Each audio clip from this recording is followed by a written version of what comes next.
la pueden hacer, de hecho, como es del tipo incompleto puro, la pueden hacer con raíz cuadrada, pasa el 16 al otro lado, sacan raíz y pues nada más recordar que una raíz me genera dos resultados, uno positivo y uno negativo. Siempre que estemos hablando de raíz cuadrada o cualquier raíz con índice par. Tenerlo en cuenta. El problema venía con el B. Vamos a abrir la pizarra.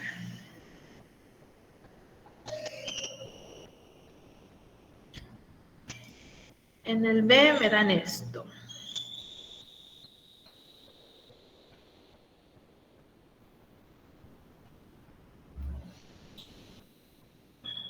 Esto no se puede factorizar, lo vimos en su momento cuando vimos potencias iguales.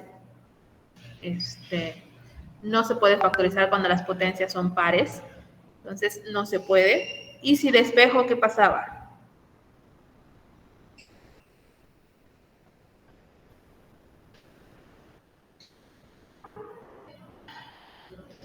Pasa esto, ¿no? Y en este caso, pues, hasta donde sabemos ahorita, pues no podemos hacer nada. Lo único que podríamos decir es que la solución no es real o no hay una solución en los números reales.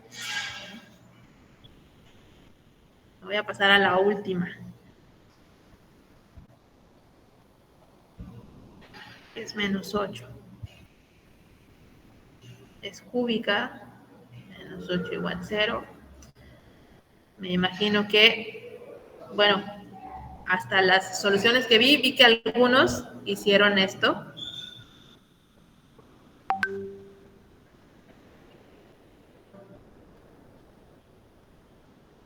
Y me pusieron que es 2. Y me repitieron 2 3 veces, ¿no?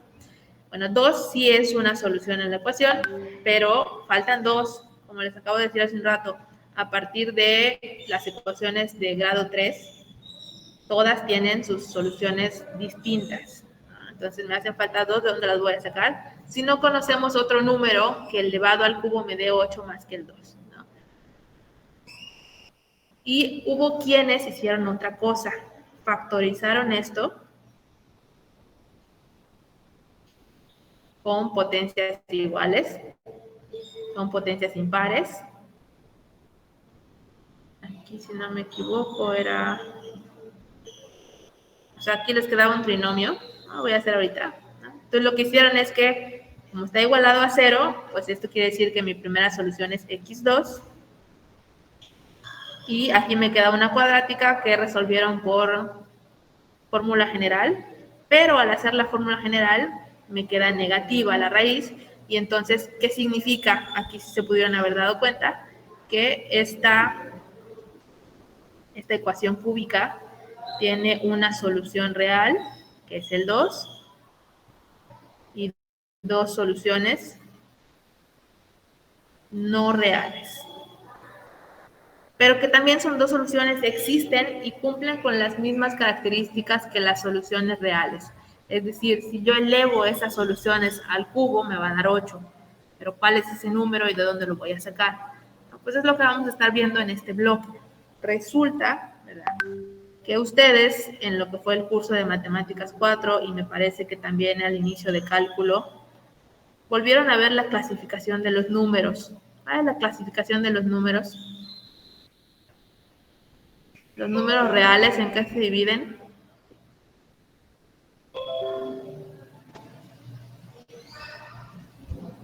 Sí lo vieron en cálculo, ¿no? Los reales son todos los decimales, ¿verdad, profe? Los reales, los decimales son parte de los reales, pero tenían su clasificación. Hay lo que se conoce como pi, que son irracionales, ¿no? Exactamente, son esos, ¿no? Pueden ser Trascendentes, racionales o irracionales, irracionales. trascendentes, imaginarios. Los racionales se volvían a subdividir, y aquí lo escribí mal, racionales.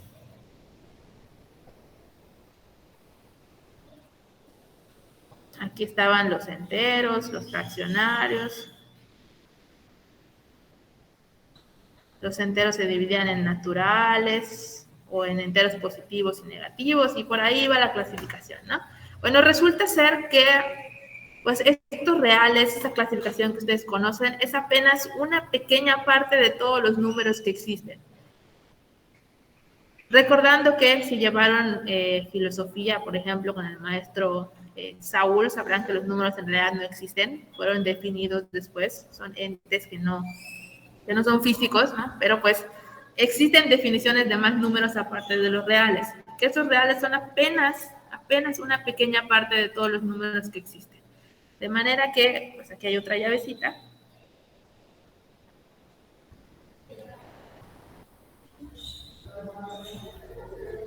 Donde, ¿qué sería lo contrario de real?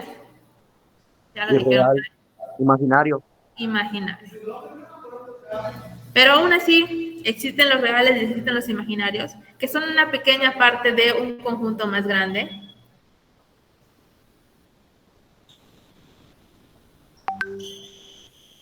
Un ejemplo de un número imaginario es raíz de -1, ¿verdad? Sí, no lo voy a Donde poner así, no tiene, me va a confundir. donde tiene AX más B, donde AX es la parte imaginaria y B la parte real, algo así, entiendo, más o menos. Exactamente, ¿no? Entonces tenemos los números complejos que incluyen a los reales y a los imaginarios y otros que simplemente son números complejos, ¿no? Por eso estoy dejando aquí abierta la llave. Y efectivamente, como dice aquí el compañero, son números especiales que están formados por dos cantidades, dos términos. Se consideran números binómicos precisamente por eso. Y esto que vamos a trabajar ahorita. Y vamos a ver cómo aplica esta clasificación. Los números imaginarios, los números complejos son de la forma A más BI. Así se escribe. Cuando la B vale 0, entonces se generan los reales.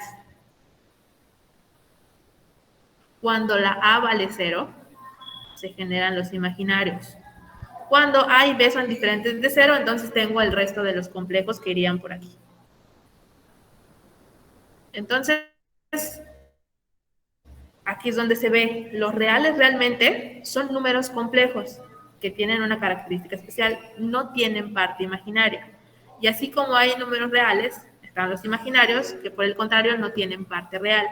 Entonces aquí es muy importante no confundir, a veces en la bibliografía o ustedes entran a internet, a veces les dicen que, por ejemplo, esas ecuaciones como esta, bueno, esta sí, ¿no? Ecuaciones que hacen por fórmula general y que a veces les queda una raíz negativa y les dicen, tiene una solución imaginaria, pero eso no es cierto, tiene una solución compleja. Sería imaginaria solo si la solución no tiene parte real, como ocurriría con esta ecuación, ¿no? Pero que lo vamos a ir viendo poco a poco después de que definamos el siguiente concepto. Entonces, tenemos ahora un campo de números más grandes y es un tema muy importante, sobre todo para aquellos que se van a dedicar al área de las ingenierías. Hay muchos problemas, muchísimos problemas, por ejemplo, de la parte de física moderna, que precisamente no tuvieron solución hasta recientemente, cuando pues ya se considera que hay más números de los que pensábamos, ¿no? Y pues van a trabajar. Casi todos los temas de física, por ejemplo, también se pueden llevar a la parte de los números complejos, temas de cálculo, hay integrales con números complejos, hay derivadas con números complejos, entonces, pues siguen siendo números, ¿no? Nada más que, pues ahora son muchos más. Entonces vamos a definir aquí esta parte, ¿qué es esta I? Y es un número imaginario, ¿no? Y me genera números imaginarios, pero I, solo I, vamos a ponerlo así, se llama la unidad imaginaria.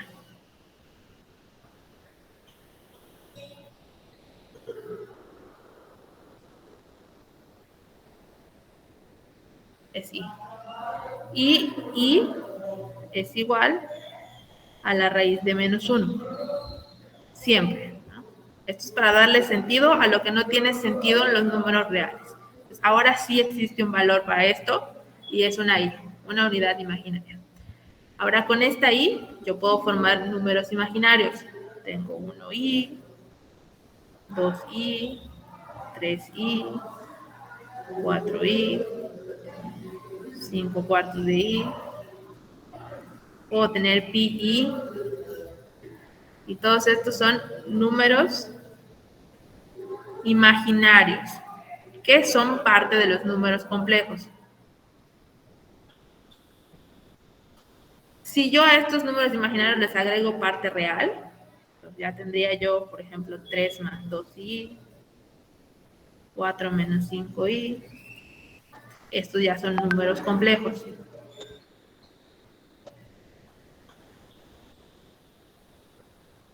Entonces, los imaginarios son números complejos en los que no hay parte real. Y los números reales son números complejos en los que no hay parte imaginaria, ¿no? Esa era la diferencia que les quería mostrar hace rato con el mapa este, ¿no? Es real si la parte imaginaria no existe, o sea, si esta b vale 0, y es imaginario si la parte real no existe, es decir, a vale 0. Ahora, esta unidad imaginaria es muy, muy importante.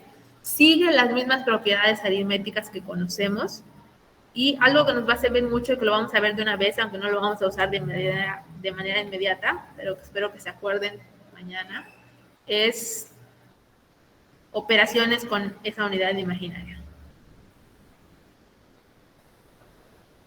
¿Cuánto me dará i más i?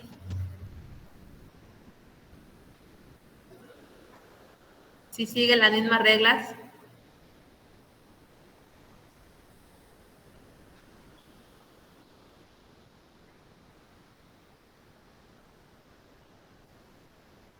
Eso está fácil, lo pueden escribir incluso. ¿Cuánto da i más i?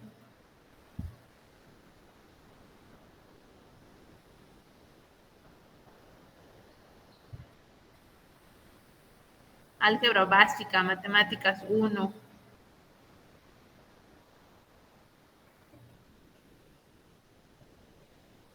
2i. 2i, así de fácil. 3 por i.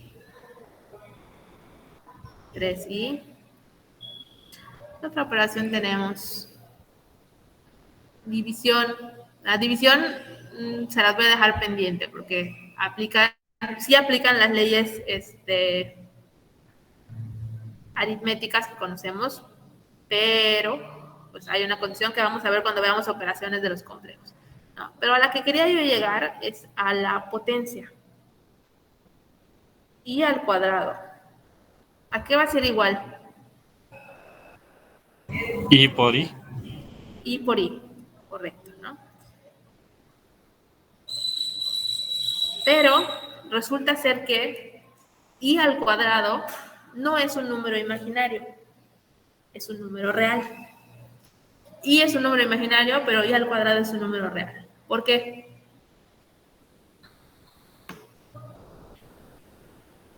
Voy a poner aquí algo que acabo de decirles. I es igual a raíz de menos 1. Entonces, I al cuadrado, ¿cuánto me va a dar?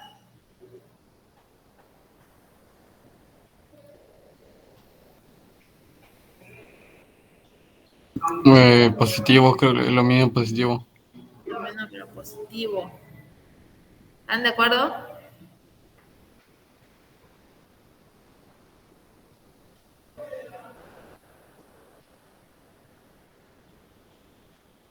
Sería lo mismo que esto, ¿no? Si I vale raíz de menos 1, pues elevo la raíz de menos 1 al cuadrado. ¿Cuánto me da esto? Pues se cancela el cuadrado y la raíz quedaría como menos 1. Exactamente. Sería menos 1 porque pues, se cancelan, aquí, como dicen, las operaciones inversas. Entonces, I al cuadrado es menos 1. ¿Y cuánto me dará I al cubo?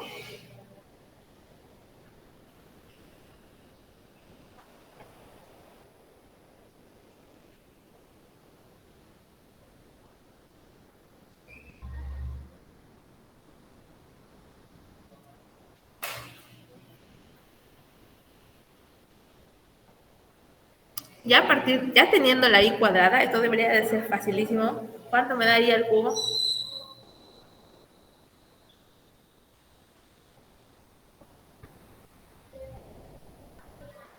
Si i vale menos 1, sería menos 1 otra vez. A ver, I vale raíz de menos 1.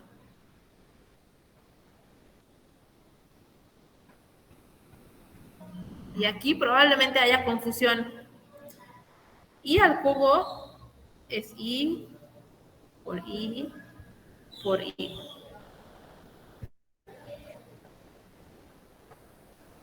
¿De qué otra manera puedo expresar esto?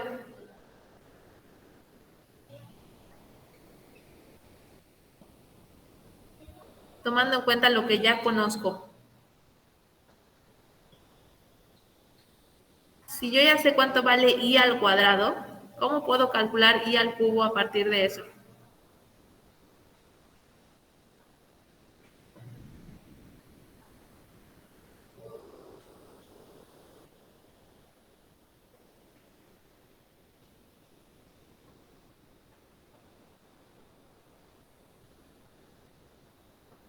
Lo pueden hacer también multiplicando todas las raíces, ¿no? Pero pues no debería ser necesario si conocen las propiedades de las potencias.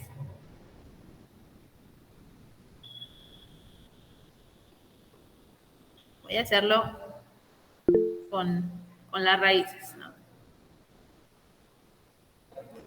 Y aquí pues les puede causar confusión esta parte. Si yo quiero multiplicar I por I por I, menos una I, correcto, va a ser menos I. Pero vamos a ver por qué. Me va a quedar menos 1 por raíz de menos 1 por raíz de menos 1. Ya sé que raíz de menos 1 por raíz de menos 1 me va a dar menos 1 por raíz de menos 1. Y aquí pues realmente no puedo hacer nada con estas operaciones. Lo que puedo hacer es regresarme. Yo sé que raíz de menos 1 vale I. Entonces, valdría menos 1i. O simplemente menos i. Recuerden que el 1 como coeficiente, pues no es necesario ponerlo. La otra manera, que era la que esperaba que me dijeran, era que yo puedo ver i al cubo como i al cuadrado por i. ¿No? Porque pues sé que una potencia la puedo dividir, o más bien que si se están multiplicando, pues se van a sumar las potencias y voy a obtener 3. Y yo ya sé que i al cuadrado vale menos 1, menos 1 por i. Tomando en cuenta esto, a ver si vamos un poquito más rápido, ¿cuánto valdrá i cuarta? Menos 1 por menos 1. ¿Y eso cuánto sería? 1. 1. Y quinta,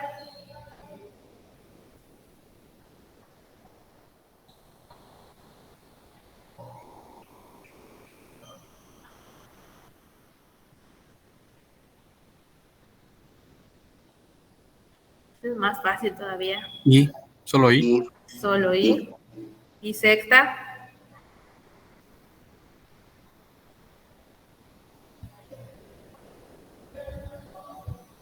menos 1. y séptima,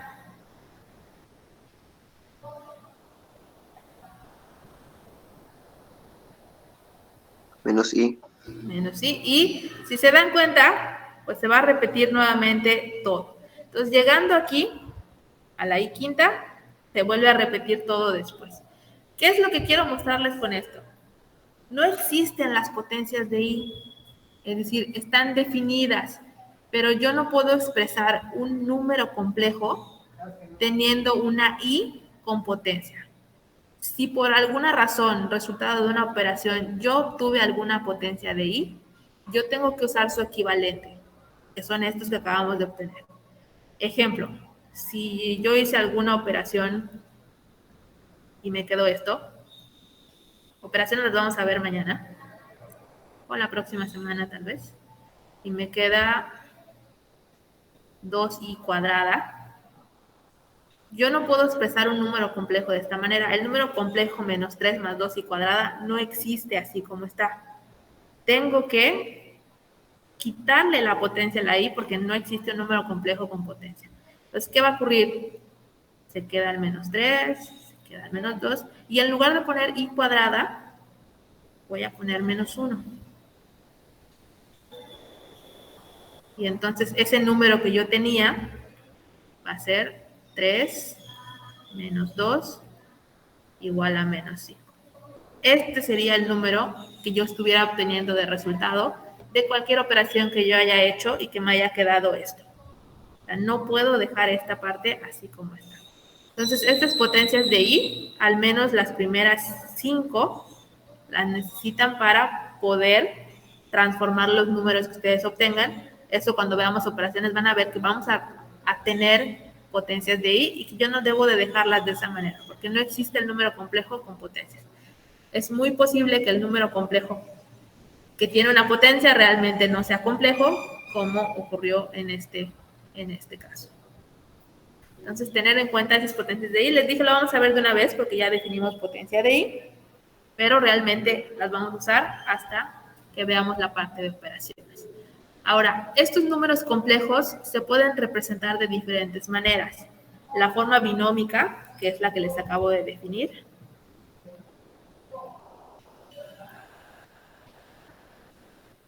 ¿Y qué es lo que se va a hacer en el ADA 1, de hecho?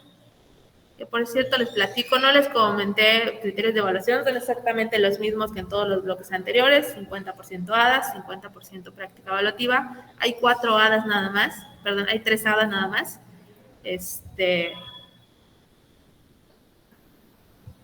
Y exceptuando el ADA 1, las otras 2 se van a hacer en equipos. En los mismos equipos con los que van a trabajar su práctica evaluativa. El ADA 1 es individual.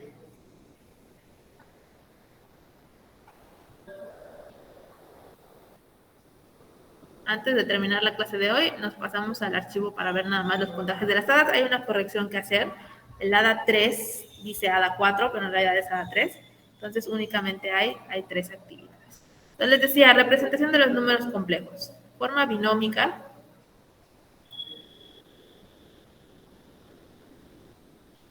Que es la que les acabo de dar. A más BI.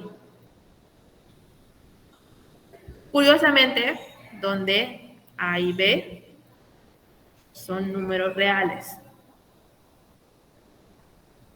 Lo que le da lo complejo al número es la unidad imaginaria que está incluida en el segundo término. Entonces, esta es mi forma binómica. Tenemos la forma gráfica o rectangular. Voy a poner rectangular porque en realidad hay 2 formas gráficas.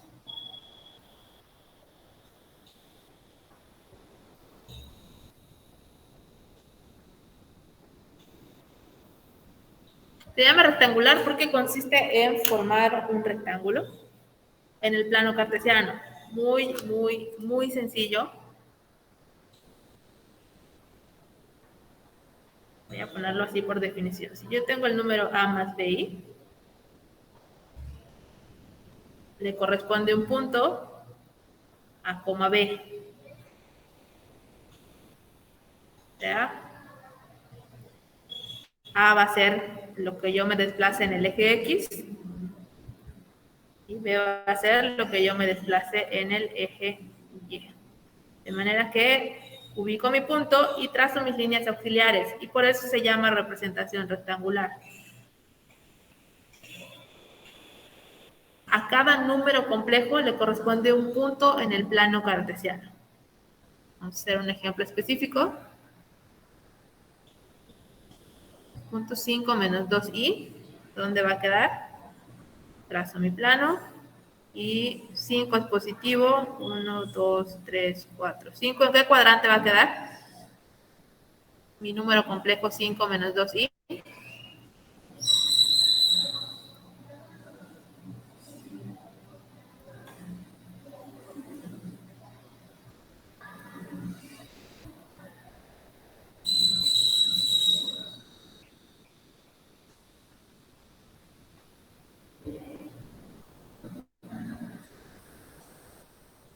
¿Dónde lo pongo?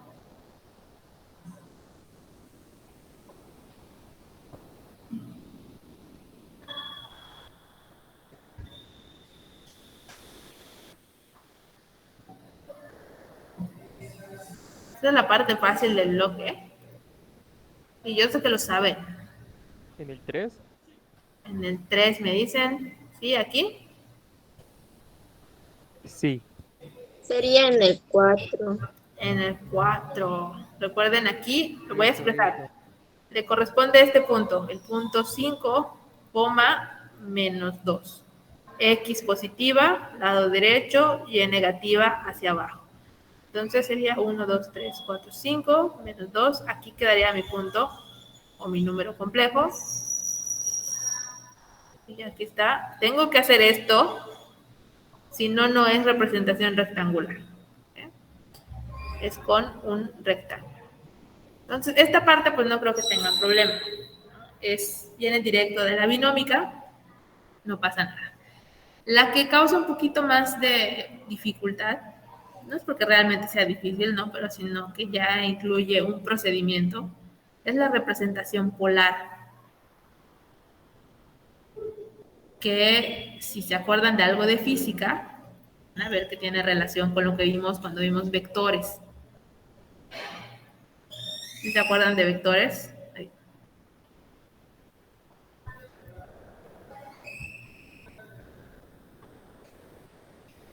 La representación polar viene de la representación gráfica que acabamos de hacer, rectangular, considerando el punto que acabamos de ubicar como el final de un vector que parte del origen. Entonces vamos a hacer aquí un ejemplo. Vamos a suponer que yo tengo mi punto A, B. Ya lo ubiqué aquí.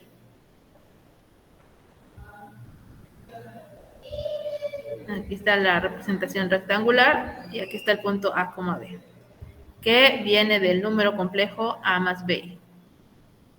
Para representación polar, la representación polar no es precisamente gráfica, parte de la representación gráfica. Yo necesito tener el módulo o valor absoluto y necesito tener el argumento o amplitud.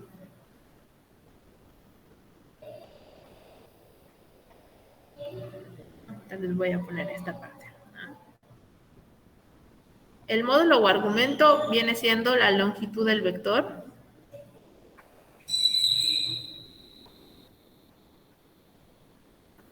Y el argumento o amplitud sería el ángulo que forma respecto a la horizontal.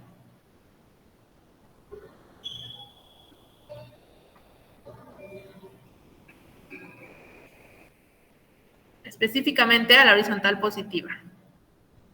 Ahora, ¿cómo calculamos el módulo o la longitud del vector? Si yo sé que si este es el punto, la altura aquí sería B y la longitud horizontal sería A. ¿Qué usamos para encontrar la longitud del vector?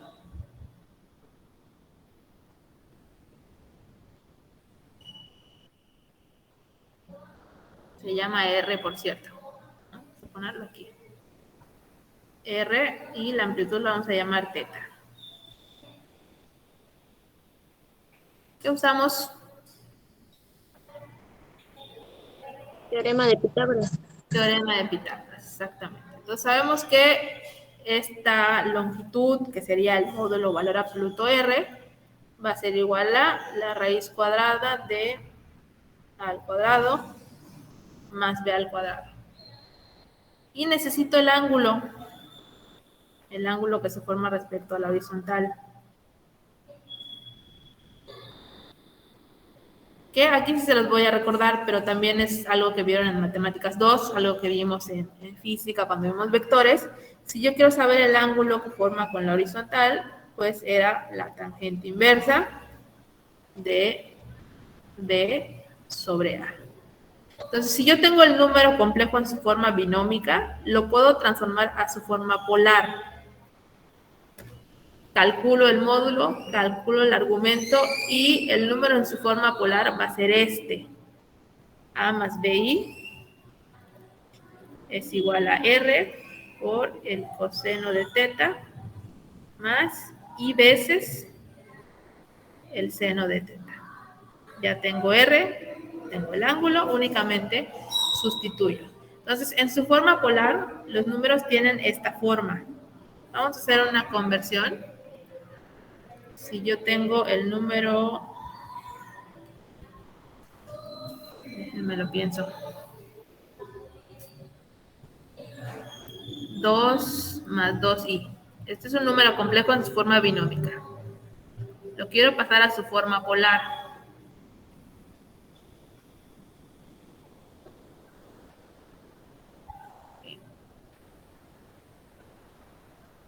A la forma binómica también se le llama rectangular a veces, aunque pues es un error porque rectangular es una representación gráfica, pero pues es común que lo vean así.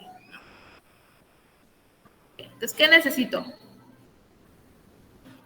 Mi valor de A y mi valor de B. A veces les ayuda representarlo gráficamente, sobre todo por la cuestión de los ángulos, que ahorita les voy a mostrar con otro ejemplo. Vamos a hacerlo directo, ¿no? ¿Cuánto vale A y cuánto vale B para este número complejo? Pues como los números complejos son de la forma A más BI, pues A tiene que valer 2 y B tiene que valer 2.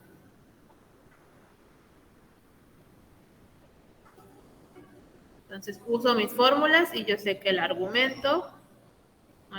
módulo va a ser la raíz cuadrada de 2 al cuadrado más 2 al cuadrado, raíz cuadrada de 8.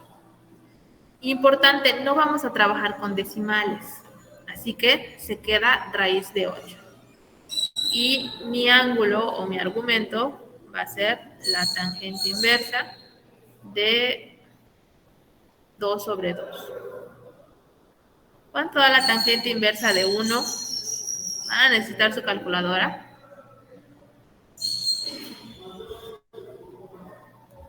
¿Alguien tiene por ahí tangente inversa?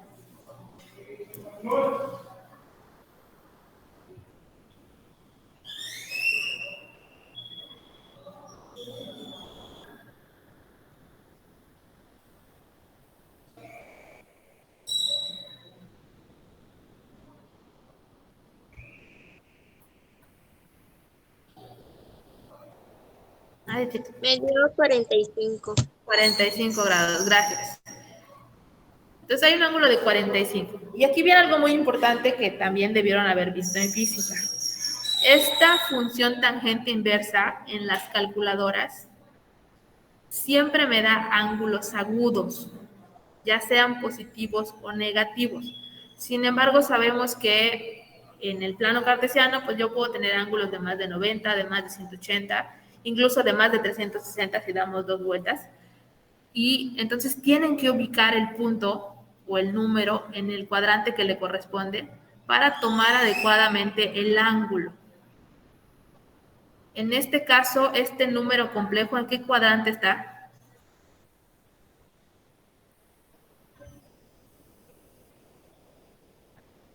No lo tienen que hacer con precisión, simplemente ubicar en qué cuadrante se encuentra.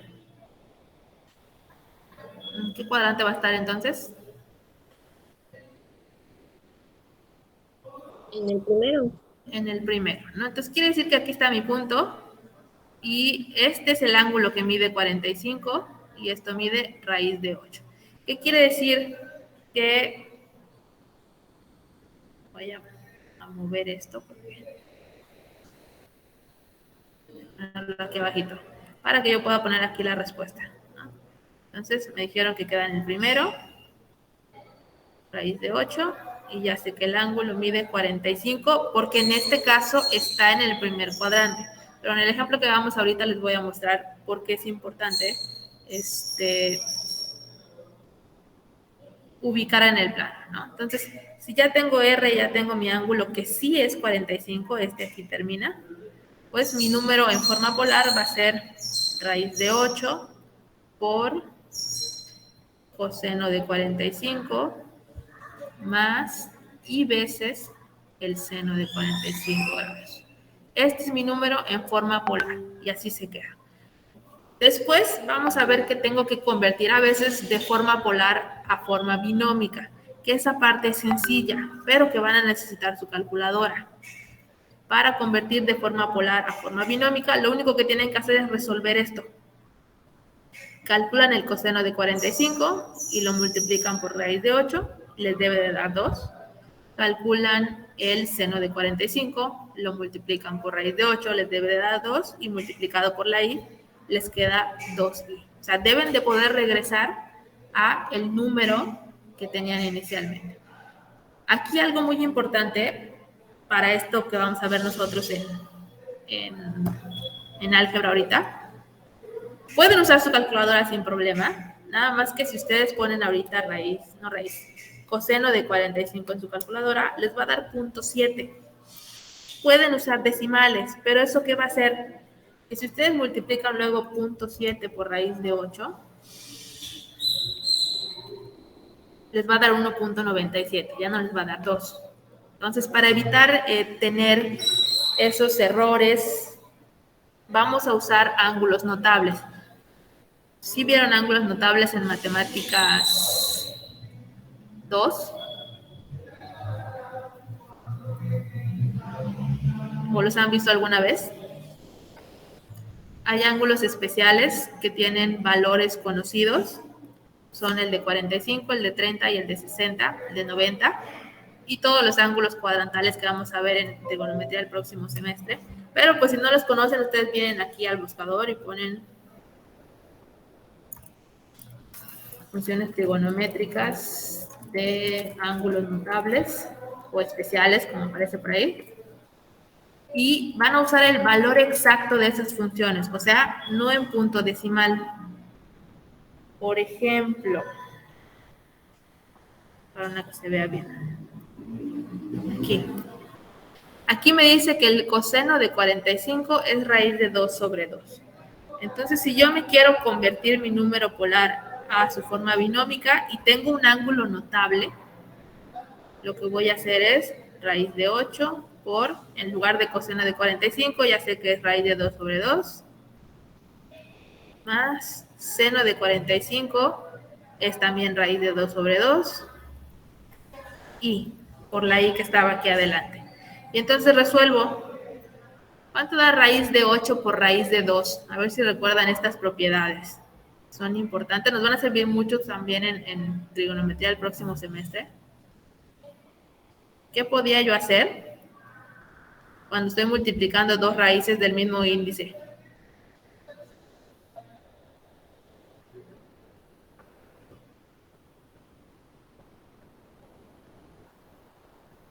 ¿Recuerdan esto? Es matemáticas 1.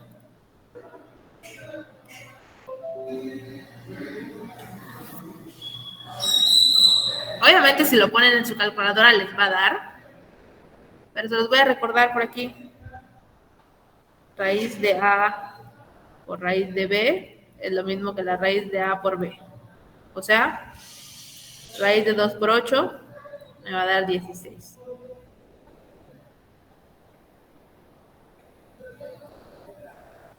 Aquí me va a dar lo mismo, pero con la i. Y raíz de 16, ¿cuánto nos da? Es conocida. Raíz de 16 les debe de dar 4.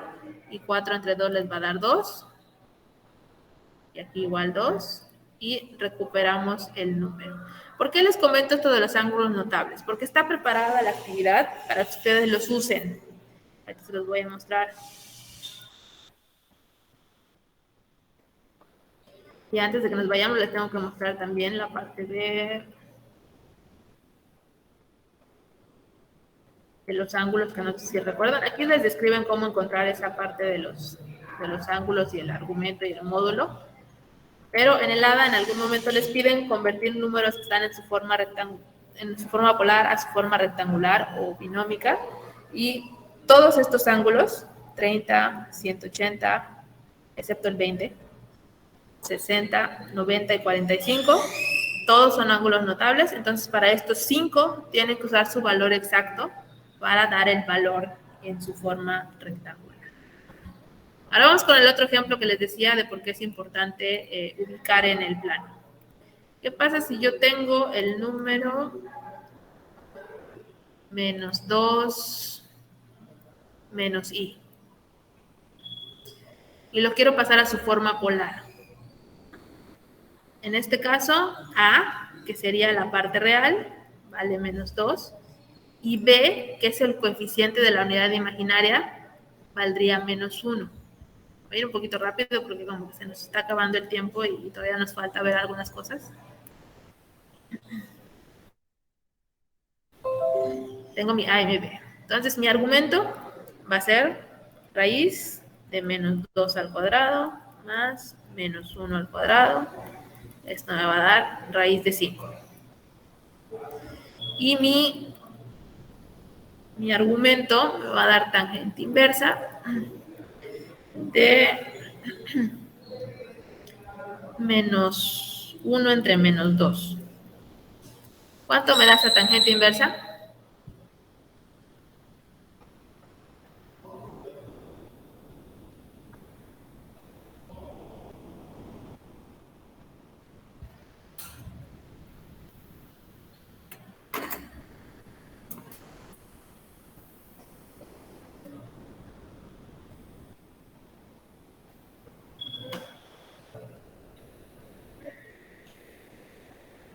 Me dio 26.5.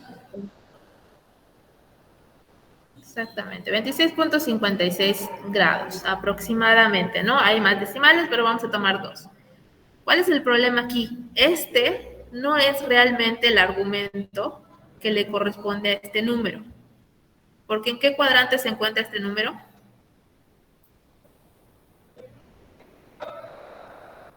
En el 3. En el tercero, exactamente. Entonces, si ustedes recuerdan algo de física cuando vieron vectores en el bloque 1 de física 1, aquí está mi número, yo sé que tiene longitud raíz de 5, y su argumento, y por eso se los puse así en la definición, es el ángulo que se forma respecto a X positivo, se empieza a medir desde aquí. El ángulo que me da la calculadora siempre es el ángulo de referencia que se forma respecto a X nada más. O sea, sería este pedacito. Entonces, la calculadora me dice que este pedazo mide 26.56. ¿Cuánto mide realmente el argumento? O sea, todo este ángulo rojo.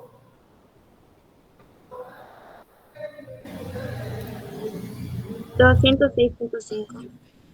206.56 grados. Este sería el argumento que tienen que tomar.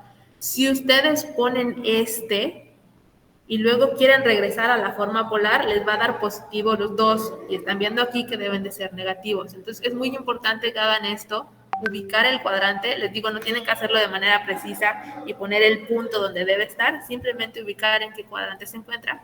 Porque la calculadora siempre les da ángulos agudos y pues no siempre va a ser un ángulo agudo. Entonces, en su forma polar, esto sería raíz de 5 por coseno de 206.56 más y veces el seno de 206.56. Podemos hacer la prueba rápidamente.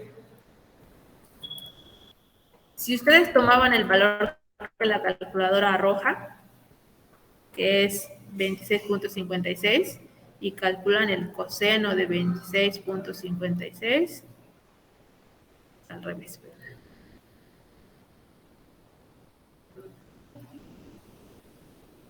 Les da 0.89 positivo. Si lo multiplican por la raíz de 5, la raíz de 5 va a ser positiva, también les va a dar positivo, entonces ya no les va a dar menos 2. En cambio, ya que tenemos el ángulo completo, si sacamos el coseno de esto,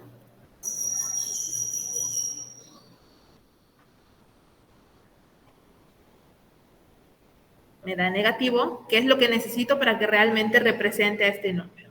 Entonces deben cuidar esa parte. Lo vimos en física, bueno, los que tomaron clase conmigo lo vieron en física conmigo, y los que no, pues supongo que lo vieron con la maestra Rocío, pero pues es importante hacer esta ubicación para dar el ángulo correcto.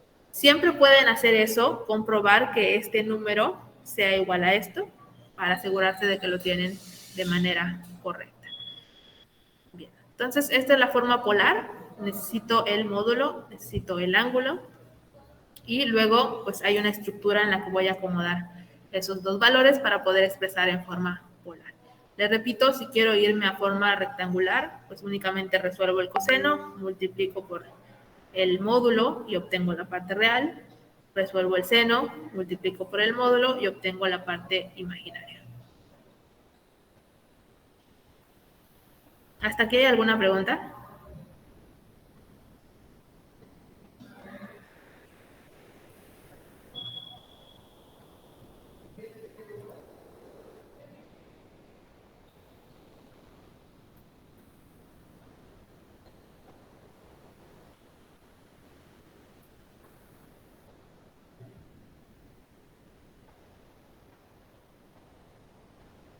No, todo claro. Gracias. Negativo de un número complejo. Vamos a ver si logran deducirlo por el nombre. Si yo tengo el número complejo 2 más 3i, ¿cuál creen que sea su negativo?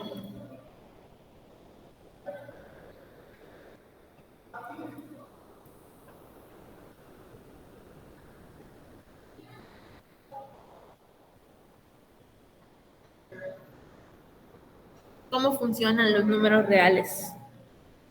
El negativo de 2, pues es menos 2, ¿no? Negativo de 5 es menos 5. El negativo de menos 3 es 3. Entonces aquí, ¿cuál será el negativo de 2 más 3i? Menos 2 menos 3i. Exactamente. Así de sencillo. Entonces, el negativo de un número complejo consiste en cambiarle el signo a la parte real y a la parte imaginaria. Aquí otros. Tengo menos 1 más i. Tu negativo va a ser 1 menos i. Si tengo menos 2 menos 5i, tu negativo sería, lo hice al revés, ¿verdad? ¿Sí?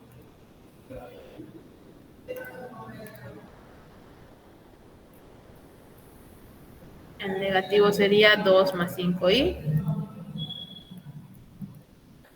Y me falta el caso. Tengo 3 menos 2i. Pues un negativo sería menos 3 más 2i. Entonces, cambia de signo, parte real, parte imaginaria. Y tenemos también el conjugado de un número complejo.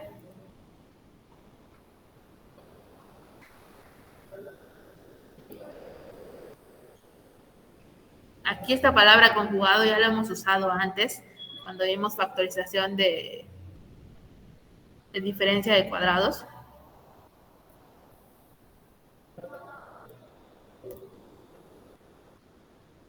Si tengo, por ejemplo, 2 más 3i,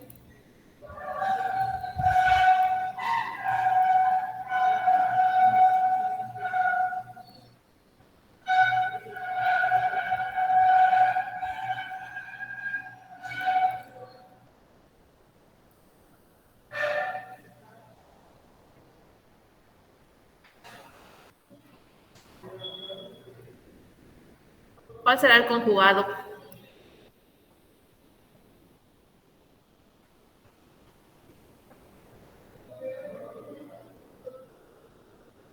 ¿Qué hacíamos en los binomios conjugados?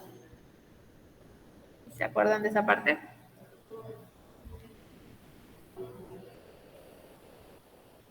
Porque hay relación en todo esto.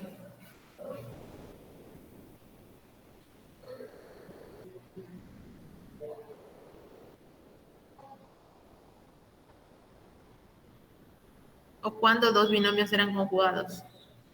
Para recordarlo aquí. ¿No? Me daban a cuadrada menos b cuadrada. Y sabíamos que el resultado de esto, como es una diferencia de cuadrados, son binomios conjugados. Tomando en cuenta esto, si me dan este número complejo, ¿cómo quedaría su conjugado?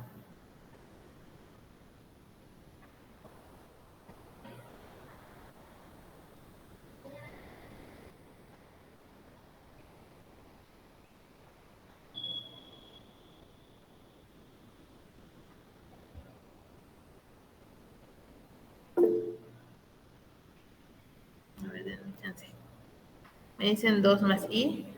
Me acuerdo que puse. 2 más i para este.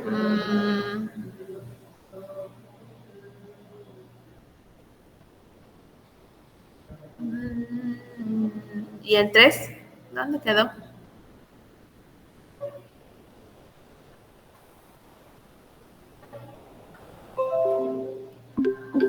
De todas maneras, o sea, quiero que hagan la deducción, pero de todas maneras, pues nos va a tocar apegarnos a la definición. Va a ser muy importante que la recuerden para que no caigan en la trampa. Ah, el de hasta abajo. Ahorita te digo si el de abajo es correcto, ¿no? El de abajo, tienes por ahí la idea, nada más que la tienes al revés. Pero por ahí va.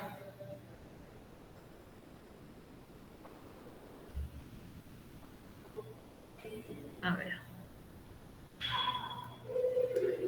Tengo este binomio, este es su conjugado.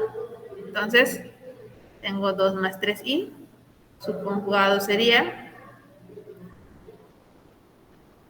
2 menos 3i. Para este,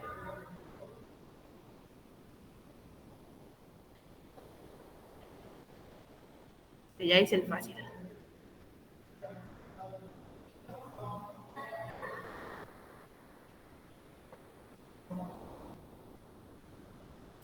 Si no, voy a tener que preguntarles por persona. Y ya les salvó la campana.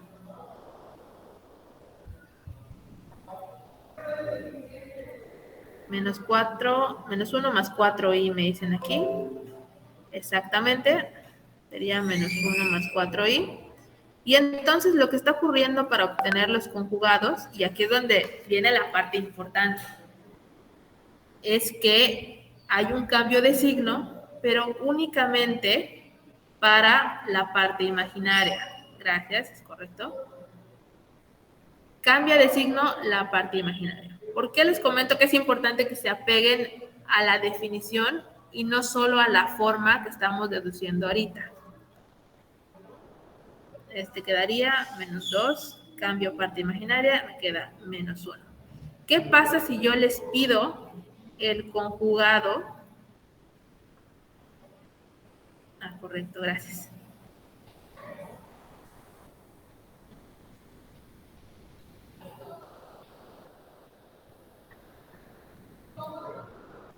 El conjugado del número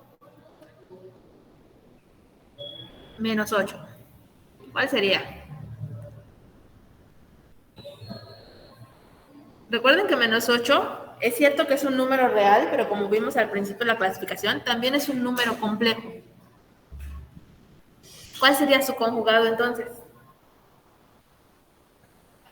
De acuerdo a la definición que les acabo de decir para el conjugado.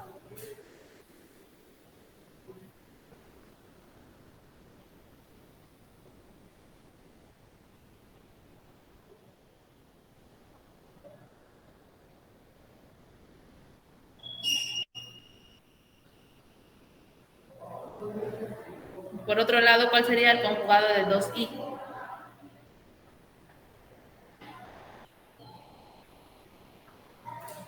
También es un número complejo. No tiene parte real, pero es un número complejo.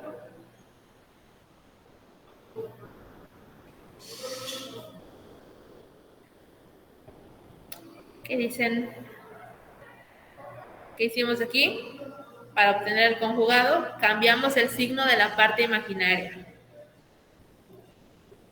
Conjugado de menos 8 entonces va a ser Menos 8. menos 8. ¿Por qué? Porque no tiene parte imaginaria, entonces no tengo que cambiarle el signo. Lo pueden ver de esta manera. Menos 8 es un número complejo de la forma menos 8 más 0i. No hay parte imaginaria. Entonces, si yo lo hago en el conjugado, pues me va a quedar menos 8 menos 0i, pero menos 0 pues no afecta en nada y me vuelve a quedar menos 8. Conjugado de 2i, ¿cuál sería entonces? Menos 2i. Menos 2i. Aquí sí tengo que cambiar signo porque tengo parte imaginaria y para obtener el conjugado, pues se cambia el signo de la parte imaginaria. Vamos a trabajar con estas. ¿Cuál sería la representación rectangular del número menos 8? ¿Cuál sería el punto que le corresponde?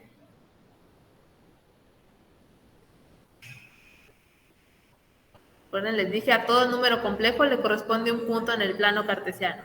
¿Qué punto le toca al menos 8? Vamos a hacerlo aquí a un ladito mejor. Encontraría en el eje de las X, pero en el cuadrante 2. Menos 8, ¿no? En el eje de X me dicen, exactamente. No tendría altura, entonces a menos 8 le toca el punto menos 8,0. O sea, si yo lo ubico, me va a quedar por aquí más o menos. Aquí va a estar mi punto. En este caso, cuando el número no está completo, no voy a poder trazar el rectángulo, porque no tengo dónde trazarlo. Simplemente me va a tocar dejar el puntito por ahí. Por el contrario, para 2i, ¿qué punto le toca?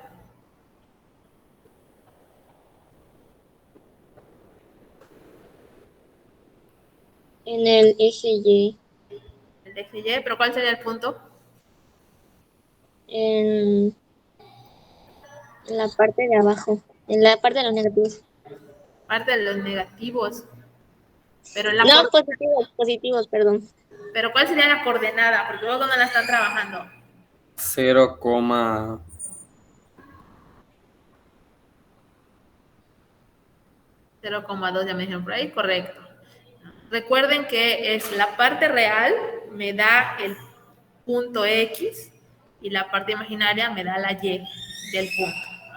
Entonces sería 0,2. En efecto va a estar en el eje de las Y y va a estar en la parte de arriba, en los positivos. Va a quedar más o menos por aquí. ¿Qué pasa si quiero pasar el menos 8 a su forma polar? También se puede hacer porque es un número complejo. ¿Qué tengo que hacer? Pues identificar A y B, que prácticamente ya lo hicimos al establecer el punto. A valdría menos 8, B vale 0. Y lo que va a cambiar en estos casos es el ángulo. Muchas veces no lo voy a poder calcular con la fórmula porque me va a quedar indefinido. Sin embargo, ya ubicando, ustedes ya saben qué ángulo le corresponde. Pero vamos a hacerlo. Entonces, aquí el argumento sería menos 8 al cuadrado más 0 al cuadrado. Y me va a quedar raíz de 16, que es lo mismo, 4. Ahora, raíz de 64 menos 8 al cuadrado da 64 y me va a quedar 8. Y en este caso, sí puedo plantear la fórmula del argumento, pero no es necesario que lo hagan. Siempre que mi número complejo no esté completo, yo sé que le va a tocar un ángulo cuadrantal. Vamos a ver en trigonometría el próximo semestre, los ángulos cuadrantales son aquellos cuyo lado terminal queda en alguno de los ejes. ¿Qué ángulo le toca a este menos 8? Viéndolo aquí en el plano. 180. 180. ¿Qué quiere decir esto? Que menos 8, lo voy a poner aquí arribita, menos 8 es igual a, si lo pongo en forma polar, 8 por el coseno de 180 más y veces el seno de 180.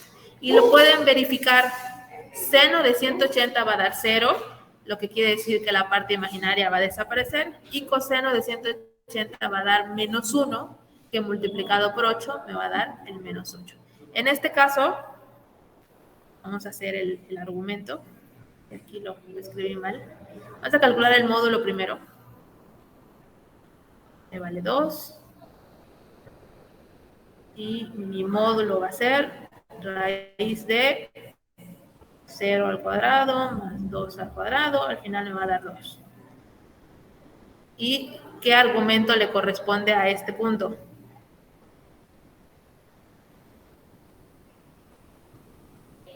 ¿O qué ángulo? Para que me entiendan, no es fácil. Aunque sí sería importante que reconozcan los conceptos. ¿Qué ángulo le toca a 2i? ¿O qué amplitud tiene?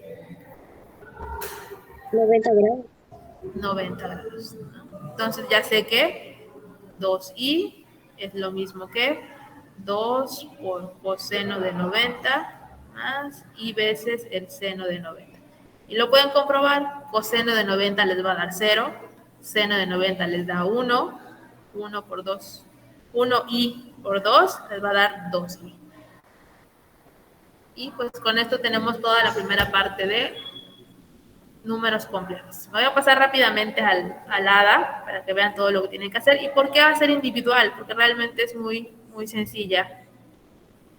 Digamos que la parte más larga sería la primera, aunque es larga, pero pues es también muy sencilla. Y les voy a dar instrucciones también para esto. Dice, representa geométricamente el número complejo dado, su conjugado y su negativo. O sea, por cada número que les están dando aquí, deben de poner también el número conjugado y el número negativo que le corresponde. O sea, deben de, por cada inciso, tener tres rectángulos ahí, o 3 puntos al menos, porque ahorita les voy a dar la instrucción. Deberían de trazar los rectángulos. Sin embargo, si ustedes quieren hacer todos los puntos en un solo plano, lo pueden hacer. Ponen entonces solo los puntos y lo que les voy a pedir es que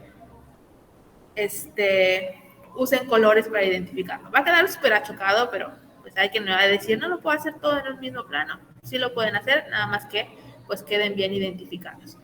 ¿Qué me refiero con esto? Hacen un solo plano y mi inciso A vamos a suponer que me da 2 menos i, y mi inciso B lo pongo en otro color para que yo identifique en el plano cuál es. Me dé menos i, mejor. Y mi inciso C me diga que es menos 2 más i.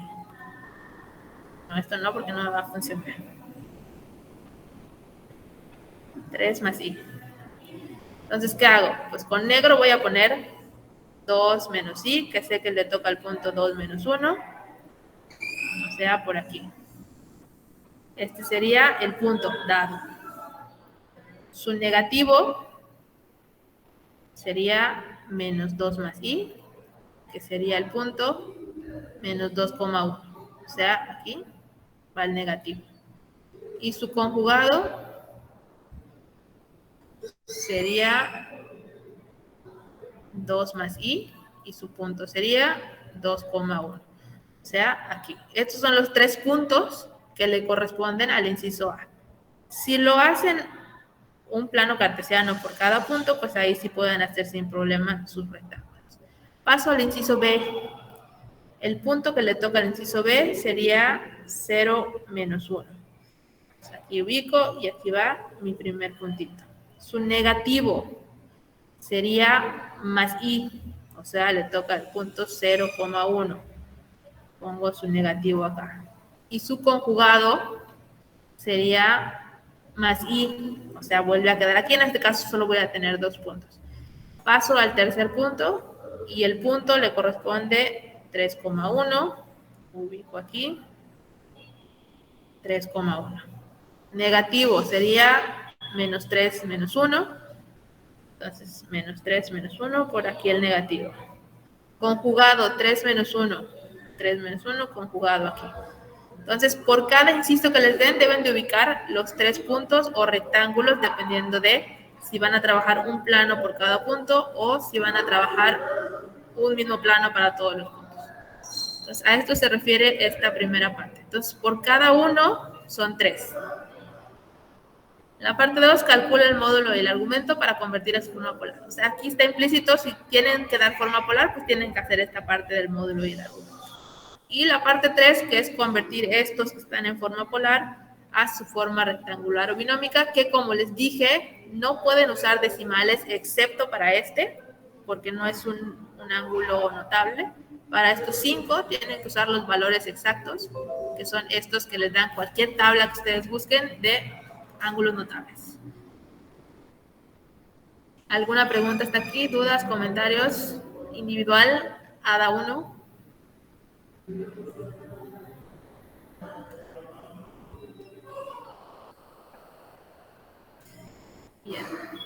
me faltan muchas personas. Estoy deduciendo que es por pues que el bloque 3 oficialmente inicia mañana, ¿no? Sin embargo, esto no nos hubiera dado tiempo de verlo en un solo módulo, que sería el de mañana. Ahora les pregunto a ustedes que están aquí, ¿creen que sea necesario que tengamos clase mañana?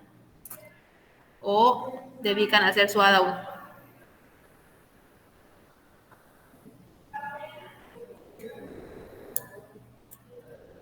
Y dejamos como asesoría nada más, o sea, se conectan si tienen alguna duda.